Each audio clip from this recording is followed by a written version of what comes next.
લક્ષ્ય ન્યૂઝ, એક નજર, એક લક્ષ્ય. છત્રાલમાં જોખમી સગર્ભા બહેનો માટે આરોગ્ય શિક્ષણ શિબિર યોજાઈ. માનનીય મુખ્ય જિલ્લા આરોગ્ય અધિકારી ગાંધીનગરની સૂચના અને માનનીય તાલુકા આરોગ્ય અધિકારીના માર્ગદર્શન હેઠળ આજરોજ પ્રાથમિક આરોગ્ય કેન્દ્ર છત્રાલ સંલગ્ન આયુષ્માન આરોગ્ય મંદિર છત્રાલ 1 અને છત્રાલ 2 ખાતે જોખમી સગર્ભા બહેનો માટે આરોગ્ય શિક્ષણ શિબિરનું આયોજન કરવામાં આવ્યું. શિબિરમાં 30 જેટલી સગર્ભા બહેનોએ હાજરી આપી.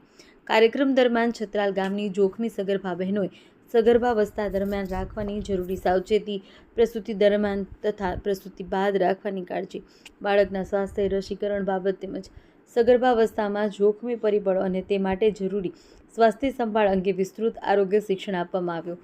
કાર્યક્રમ અંતર્ગત ગ્રામ પંચાયત છત્રાલના સહયોગથી ઉપસ્થિત તમામ સગર્ભા બહેનોને પોષણ બાબતે કીટનું વિતરણ કરવામાં આવ્યું. શિબિરમાં ગ્રામ પંચાયત છત્રાલના સદસ્યો, તાલુકા હેલ્થ સુપરવાઇઝર કલોલ, પ્રાથમિક આરોગ્ય કેન્દ્ર છત્રાલના મેડિકલ ઓફિસર તેમજ આયુષ્માન આરોગ્ય મંદિર છત્રાલ 1 અને 2 ના તમામ સ્ટાફ તથા આશા બહેનોએ હાજરી આપી કાર્યક્રમને સફળ બનાવ્યો હતો.